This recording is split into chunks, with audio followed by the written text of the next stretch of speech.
Start. Wala, late na naman ako. Oh, Claire, bakit late ka na naman? Sensya na po, traffic PPE. Tingnan mo yung damit mo, bakit violet yan? Di ba dapat white inner? Tapos yung short hats mo hindi pa maayos, yung apron mo hindi pa nakasuot. Ano ka ba? Lagi ka na lang palpak. Pumasok ka doon, bilisan mo.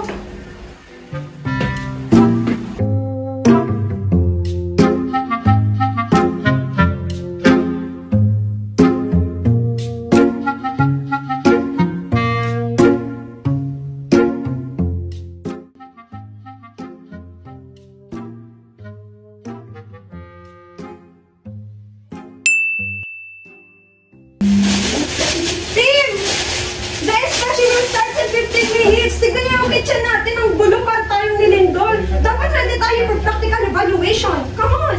Relax ka lang, ma'am. Creativity starts with chaos. Basta masarap luto natin, pasado yan.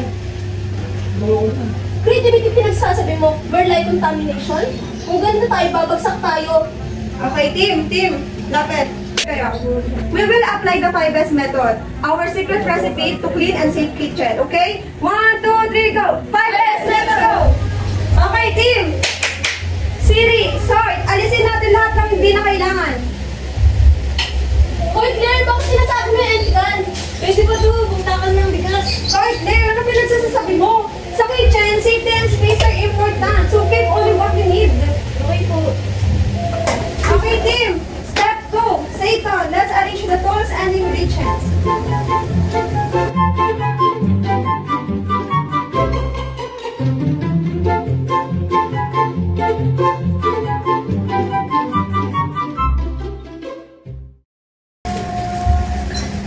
So, whisk must be placed with utensils? No! Ilagay mo siya sa baking tools. Remember, place the things based on its functions. Ano po?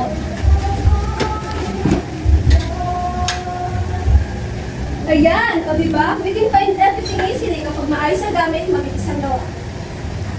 Step 3. Say so, shine. Linisin natin ang buong area.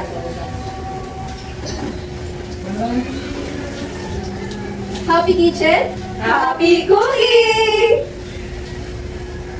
Always remember, shiny kitchen shows professionalism. O, di ba? Nakikita mo na yung sarili mo sa plato sa sobrang kintab. Ganyan dapat!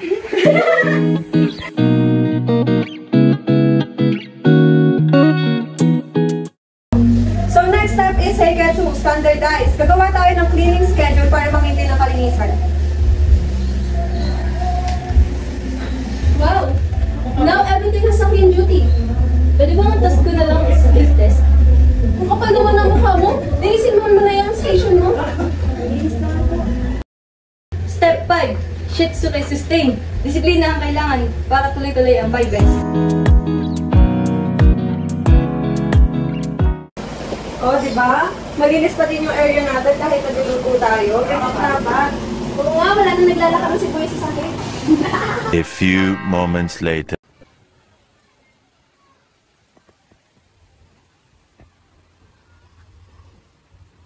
This kitchen looks perfect, organized, clean, and safe. Meanwhile, Ano yung hinanda niyo food?